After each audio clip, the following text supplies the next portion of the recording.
Bonjour à toutes et à tous, bienvenue dans cette vidéo sur la méthode de Tartaglia.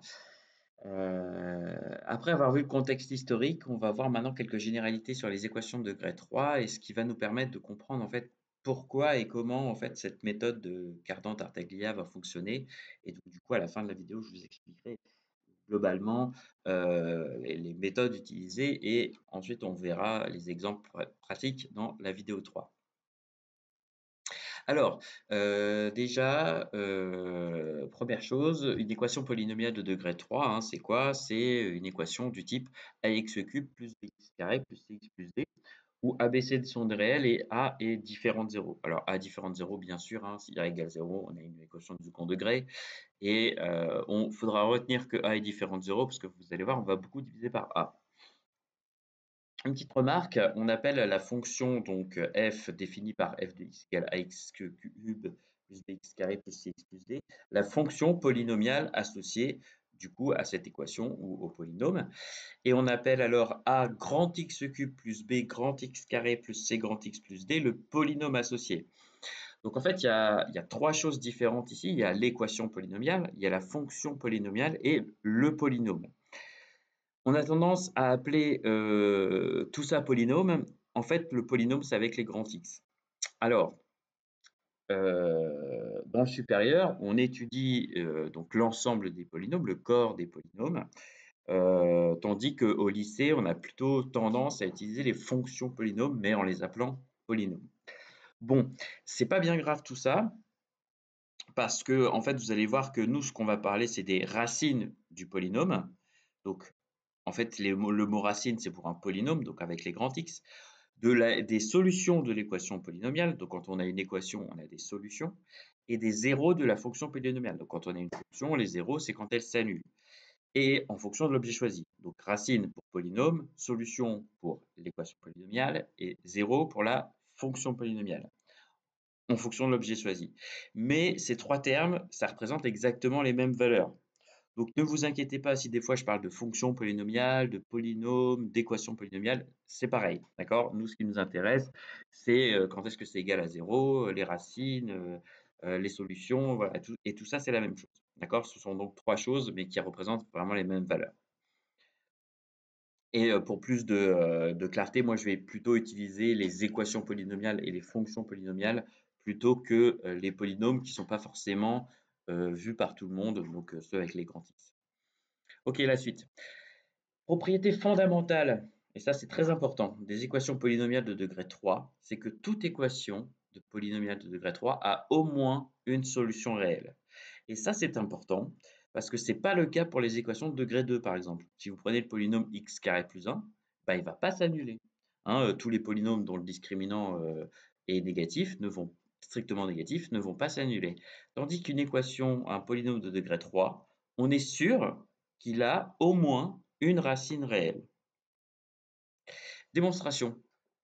Soit f, la fonction polynomiale associée, elle est définie et continue sur R. Hein, donc c'est f de x égale à x³ plus bx carré plus cx plus d.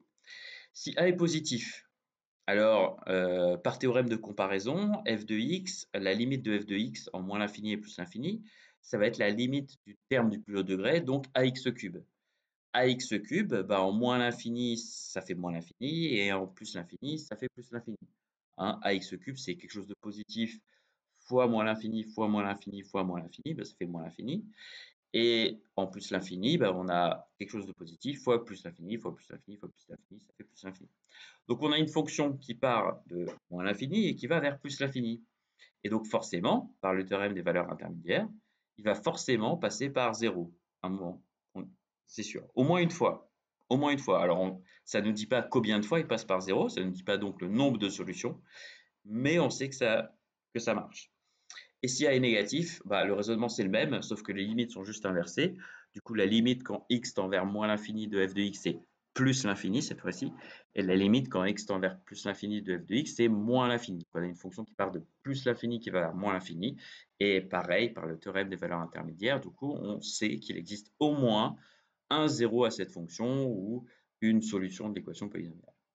Et ça, c'est très important parce que c'est justement celle-là qu'on va chercher avec la méthode de Cardan-Tartaglia. Propriété des solutions complexes d'une équation de degré 3. Alors, vous savez que dans les équations de degré 2, quand il n'y a pas de solution réelle, on a des solutions complexes qui sont conjuguées. Et bien, c'est exactement pareil pour les équations de degré 3. Si on a un nombre complexe z qui est complexe, mais pas réel, hein, donc qui est vraiment complexe, si les solutions alors sont conjuguées, l'est aussi. La démonstration est assez élémentaire. Si z est solution, ça veut dire que az cube plus bz carré plus cz plus d égale 0. On prend le conjugué partout, par propriété du conjugué, par la somme, le produit, les puissances, etc. Et le fait que le conjugué de 0 est égal à 0. On a que, en fait, le a fois le cube de z bar plus b fois le carré de z bar plus c fois z bar plus d, c'est aussi égal à 0. Donc, on a bien démontré que z bar était aussi solution. Donc, vous allez voir que dès qu'on a une solution complexe, on a aussi son, enfin complexe hors réel, hein, bien sûr, on a aussi du coup son conjugué qui l'est. Et donc, en fait, vous allez voir que on a forcément une solution réelle et qu'après, en fait, les solutions vont aller par deux. Vous allez voir. Donc, si elles sont complexes, il y a forcément le conjugué qui est aussi complexe. Donc, en fait, les solutions complexes vont par deux toujours. Une autre propriété des équations de degré 3, alors même des équations de degré n aussi, c'est ce qu'on appelle le théorème de d'Alembert-Gauss. Alors, je vous le dis tout de suite, on ne va pas le démontrer, mais on va essayer de voir un peu ce qu'il dit. C'est-à-dire que toute équation polynomiale, réelle ou complexe, de degré n a au plus n solutions. Donc, c'est-à-dire qu'un polynôme de degré 3, on a vu, on a au moins une solution. On peut en avoir deux, on peut en avoir trois, mais c'est tout. On ne peut pas en avoir quatre. Alors, comment ça marche? L'idée de la démonstration, c'est quoi? C'est que si on a P de x, un polynôme de degré n, en fait, par principe de factorisation, alors le principe de factorisation, vous allez voir, on va le voir assez vite concrètement sur les équations de degré 3. Donc, si R est solution de P de x égale 0, en fait, on va pouvoir factoriser P de x par x moins R. Et donc, on va avoir un autre polynôme, Q de x, qui va être de degré inférieur, et tel que P de x égale x moins R fois Q de x. Et si on continue comme ça, on voit que il y a un moment, le degré de Q de x va être égal à 0, hein, si on continue à factoriser, et que donc on peut le faire que n fois, au plus. Alors attention, hein, du coup les solutions ne sont pas forcément uniques, donc on n'a pas forcément n solutions qui sont distinctes, mais on sait qu'on n'en a pas plus que n. Et donc les équations de degré 3, elles ne peuvent pas avoir plus de 3 solutions. Elles en ont au moins une et pas plus que 3. Donc, c'est-à-dire 1, 2 ou 3 solutions. Et c'est justement ce que j'ai écrit ici.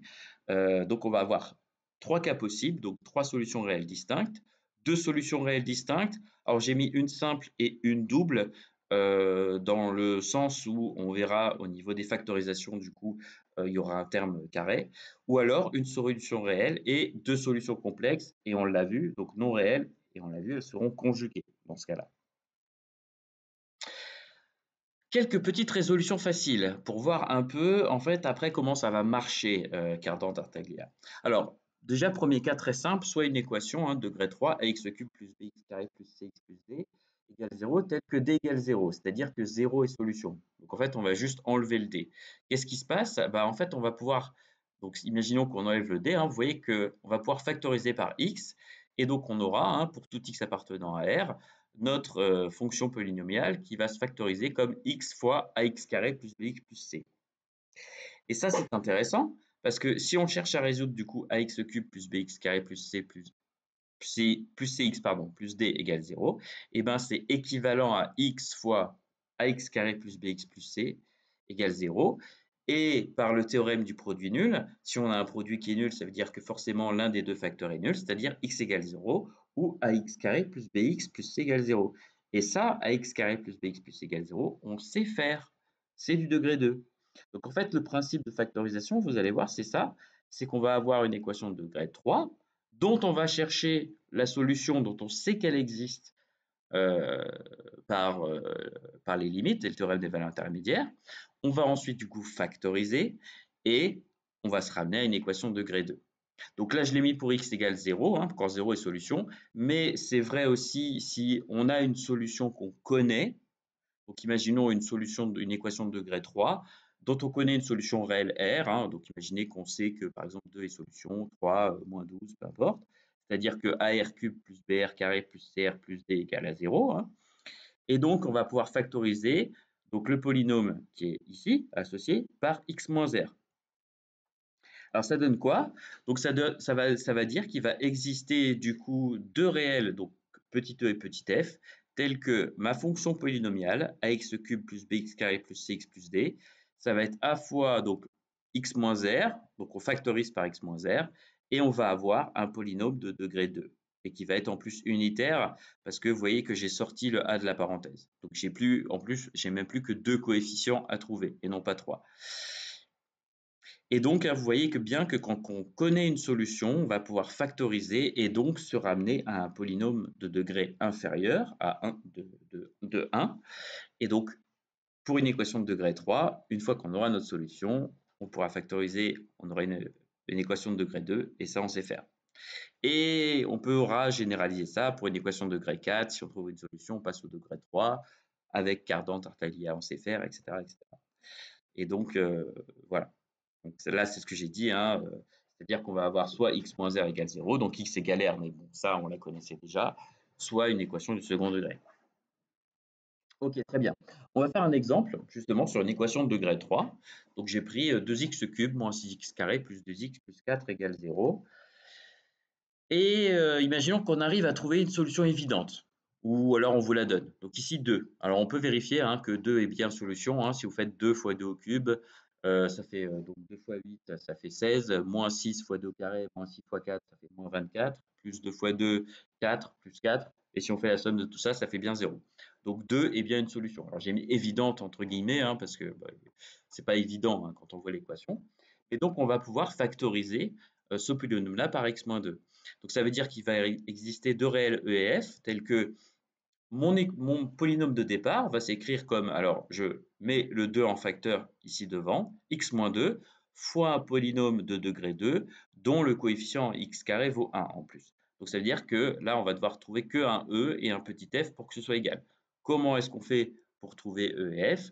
En fait, il suffit de développer ici le second membre de l'égalité et ensuite on va identifier les coefficients. Hein. C'est-à-dire que le coefficient x cube devrait être le même à gauche et à droite, le coefficient x carré devrait être le même à gauche et à droite, etc. etc. Ça nous donne quoi? Alors si je développe du coup le membre de droite, ça va nous donner donc 2x carré, 2x cube, pardon, plus 2e moins 4 fois x carré, plus 2f moins 4 fois x, moins 4f. Je vous laisse vérifier le calcul si vous voulez mettre sur pause et du coup développer vous-même et ensuite de regrouper les termes en x carré et en x, hein, vous verrez qu'on a bien ces coefficients-là.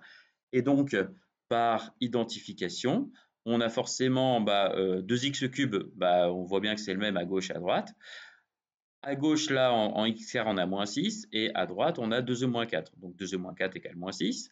Le coefficient x, ici, on a 2f moins 4e, et ici, on a 2. Donc ça veut dire que 2f moins 4e égale 2. Et le coefficient constant, ici, on a moins 4f, et ici, à gauche, on a 4, donc moins 4f égale 4. Et ça, on sait très bien résoudre. Hein. Moins 4f égale 4, ça fait f égale moins 1.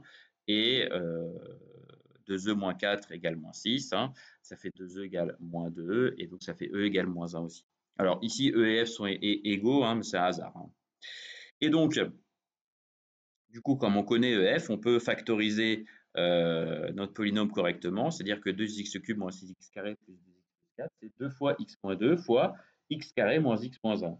Et donc, si on cherche à résoudre 2x cube moins 6x carré plus 2x plus 4 égale 0, hein, ce qui était finalement ce qu'on nous demandait au départ, ça veut dire que du coup, la forme factorisée est aussi égale à 0 par théorème du produit nul. Ça veut dire que x moins 2 est égal à 0 ou que x carré moins x moins 1 est égal à 0.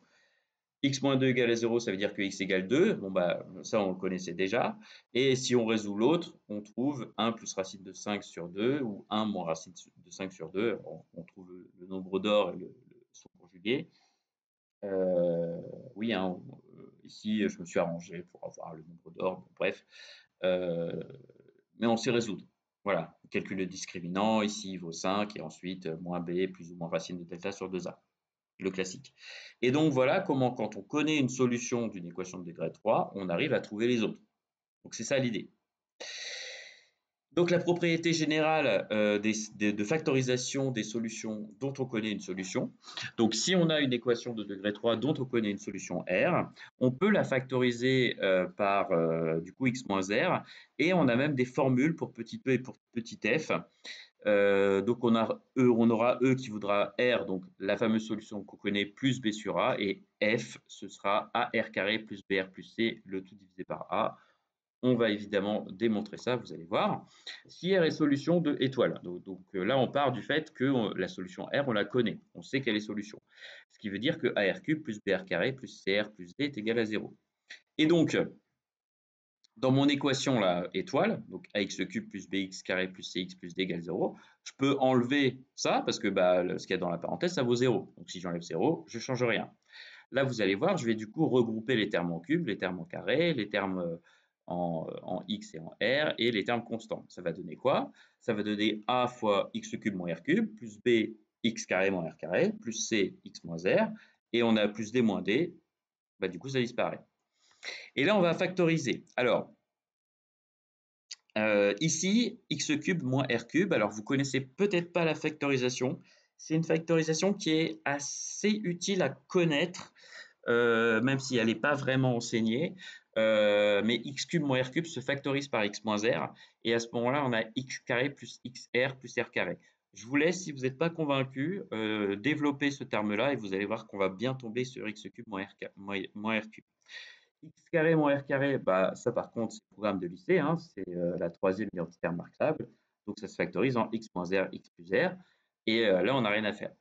Et là, regardez ce qui se passe, c'est qu'on va avoir x moins R ici, x moins R là, et x moins R là. Et donc, on va pouvoir tout factoriser par x moins R.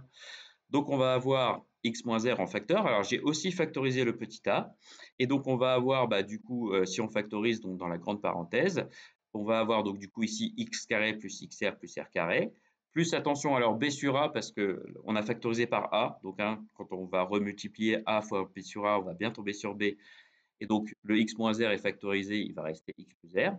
Et ici, pareil, C, du coup, va devenir C sur A. Pourquoi? Parce qu'on a factorisé par AX moins R. Donc, le X moins R, il est en facteur. Et si je factorise par A, du coup, je suis obligé de diviser par A. Et donc, ici, alors ça veut dire que, alors le 0 est mal placé, excusez-moi, il est après la parenthèse. Donc, ce qui veut dire que si tout ça est égal à 0, ici, regardez, dans la grande parenthèse, en fait, j'ai identifié les coefficients, c'est-à-dire j'ai regroupé les coefficients. En x carré, il n'y en a qu'un seul. En x, on a r et on a plus b sur a fois r. Donc, on a r plus b sur a fois x, pardon, excusez-moi. Et en termes constants, ici on a r carré, et là on a b sur a fois r plus c sur a. Et donc, si je mets ça au même dénominateur, je vais trouver ar carré plus br plus c sur a pour le coefficient constant. Et pour le coefficient x, donc on a ici r et b sur a, donc qui est multiplié par x ici, donc r plus b sur a. Et donc, si tout ça est égal à 0, ça veut dire que, pardon, excusez-moi, ça veut dire que on a bien notre factorisation. Si on pose E égale R plus B sur A et F égale AR carré plus BR plus C sur A, on a bien la factorisation qu'on nous demandait, c'est-à-dire AX moins R fois un polynôme de degré 2, x carré plus EX plus F. Et donc, la méthode de Tartaglia, je reviens encore là-dessus, ça va être ça le principe, ça va être de trouver cette solution R. Donc, on va voir comment, et c'est là que Tartaglia a prouvé son génie. Et ensuite, par factorisation, on va pouvoir se ramener à une équation de degré 2. Et on va voir ça tout de suite dans la prochaine vidéo, donc la troisième vidéo de, de ce que je présente sur la résolution des équations de degré 3. Et je vous remercie d'avoir suivi celle-ci. Et à la prochaine.